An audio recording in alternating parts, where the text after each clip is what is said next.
supporting Gavana Bruce Melody kuri ibyo gikorwa cyiza cyo kutongera ikigo cyacu bafite basana abafana babo no kuturindira indirimbo nziza. Turabafatanya ibikorwa ba Airtel kugira ngo tugeze ku baturage bose telefone nziza ku giciro cyiza. Donc mutugane ni mutubona muri concert kugira ngo izo telefone muzibone neza. Murakoze cyane. Ambwe ushaka ko natari bere mu kazi. Murakoze cyane ngira ngo tugiye gutanga ibibazo bike. Ikibazo cya mbere kirabazwa Supermanager.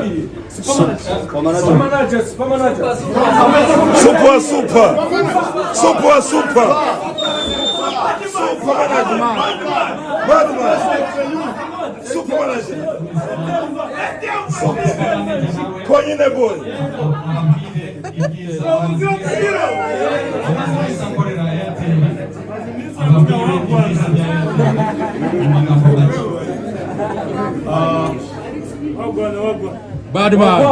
First of all, I would like to take this opportunity and thank you very much, Airtel, for appreciating my deeds. And for, first of all, giving me the chance and the opportunity of being the brand ambassador of Airtel.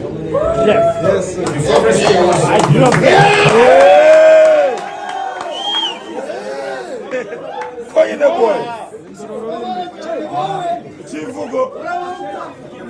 I more than this,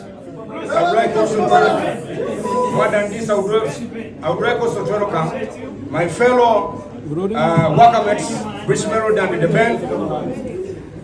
As the big musicians on Rwanda also, just I would like to appreciate what they did, what they do, and I would like just as the brand ambassador who started before them, I say that Airtel is clear and green line, and I would like to welcome all of Rwanda to use this company, and because it is where you get the price which are not expensive for all people of East African, personally, I mean particularly people of Rwanda. The game changer.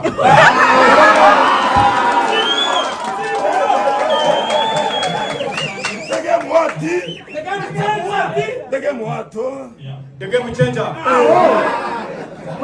Okay.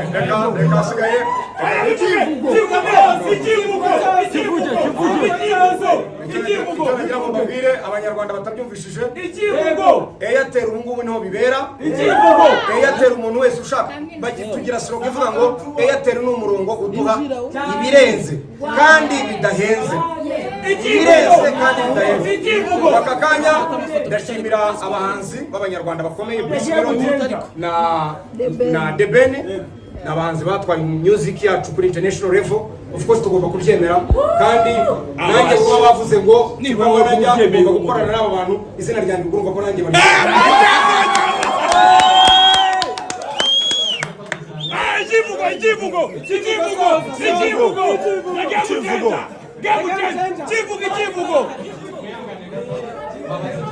Uratume ikivugo twagishaka.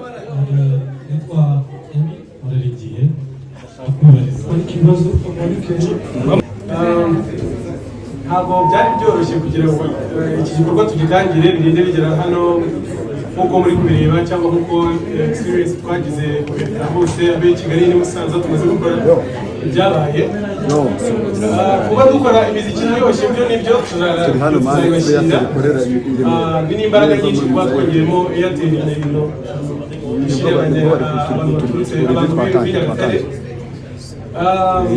jewe rero muri Musanze nakiriye The Ben ntabwo mbizi kugira ngo abanza we kutuzi urabona ndi guseka oya namba arakubiswe ariko n'umuntu nakakira umuntu mweba mwarezwe mu kanyafu ntabwo arakaza neza mu nzira none yo kubikora uko bikwiye. Ikindi kandi abantu bari Nyagatare mwitegure mwabonye experience bagiriye Musanze tubazaniye ibintu byiza bizima. Abafana banjye muze muri benshi n'abafana bandi bahanzi yewe n'abafana b'umuziki nyarwanda muri rusange. Murakoze. Gongera nanone ishimire Airtel guys. Nari kubwira chef hano ngo babanyira mu gihugu basupporting the creative industry kabisa, ni mama y'abambere right now. So Nyagatare ibyabereye Musanze, Nyagatare tuzabe ku inshuro 7.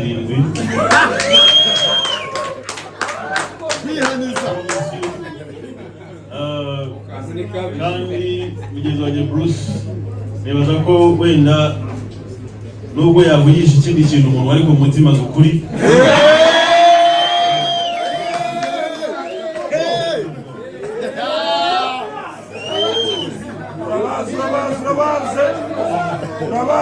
ntabwo twashoboye guhuza amatariki, ariko bavuye Musanze biragaragarira buri muntu wese ko tugomba gukomezanya iyi sama kanditura. Murabizi ko muri December 21st twakoranye na igitaramo cya Groove, kandi ngira ngo iyi tuwa ngarukamwaka. So ini ni opportunity nziza yo kuza tugakorana tukageza ku bakiriya bacu message yo guhitamo ibirenze, kandi nta birenze bitari muri iki cyumba. Murakoze cyane.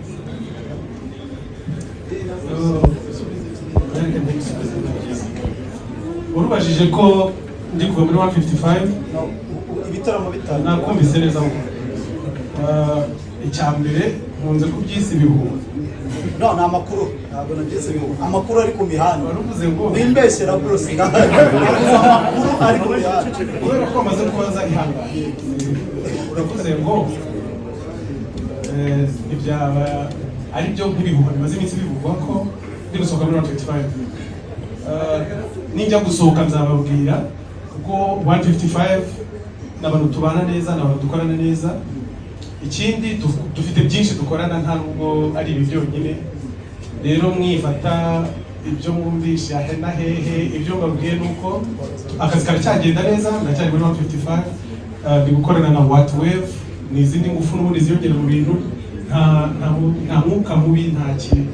155 What Wave, Bruce Melody bari imbere y'ibintu, niyo mpamvu ubona Kenny hano ari president wa 155.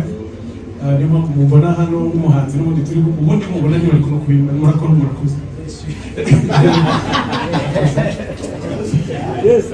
RDF haba harimo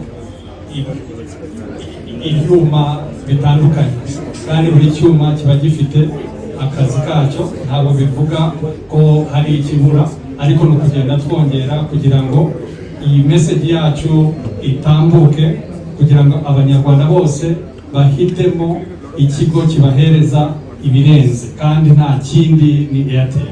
Murakoze. Ikindi yarabajije niba dufata super manager nk'umuhanzi. Njye mufata nka brand ambassador wa Airtel, cyane cyane ko aricyo cyatuzanya aha.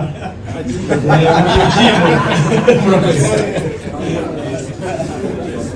Wagabahu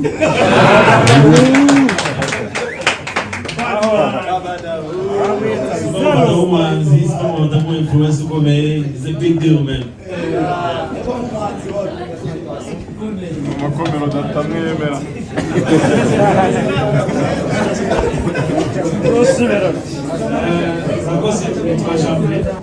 Iyi ni ikinini ntambwe twateye, kandi hari n'ibindi byiza tuzatangaza mu minsi iri imbere. Ariko icyo nabemeza ni uko twiteguye kugeza ku banyarwanda ibyiza by'u Rwanda, kandi ntabwo warenga muri iki cyumba. Mwakoze cyane. Yarabajije niba areba kikinguye ku bandi bafatanyabikorwa cyangwa se nk'abantu babona dushobora gukomezanya urugendo. Amarembo arafunguye. Mu byo dukora neza kurusha ibindi harimo no kugaragaza ibikwiye kugaragara. Reka wenda uyu munsi dutinde cyane kuri Airtel. Arafunguye n'ibyo kuko u Rwanda rukwiye ibyiza. Tuhehe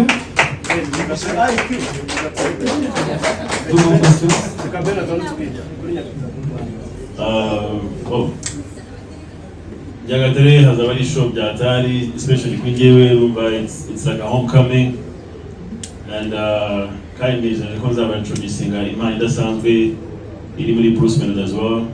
Of course baramwumva benda ntibaranamubona. I'll be introducing them to them a young brother called Bruce.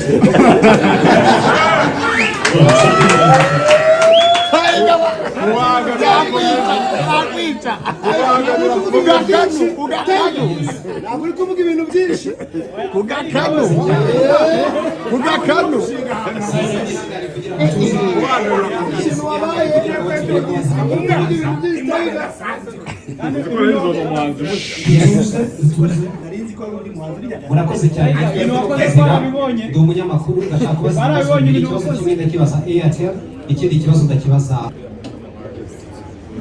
twebwe nka Airtel twahisemo kugira ngo tujyane with the best of the best kandi I don't think there's any argument. So ikintu nababwira nuko muribuka ko muri January itariki ya mbere twakoze kuri Summer Festival kandi icyifuzo cyacu nuko bazatwemerera kugira ngo dukomeze dukore ngaruka mwaka kandi tukomeze kuzamura kugeza ku ba subscribers bacu services zacu ariko tunyujije muri the best of the best in Rwanda. Murakoze cyane. urubaje niba hari kamwaka kutwaza rero ntabwo dushobora gukora twenyine n'ubundi buri munsi duhora dukeneye amaboko kandi abantu baravuga buri munsi tuzakorana. Murakoze.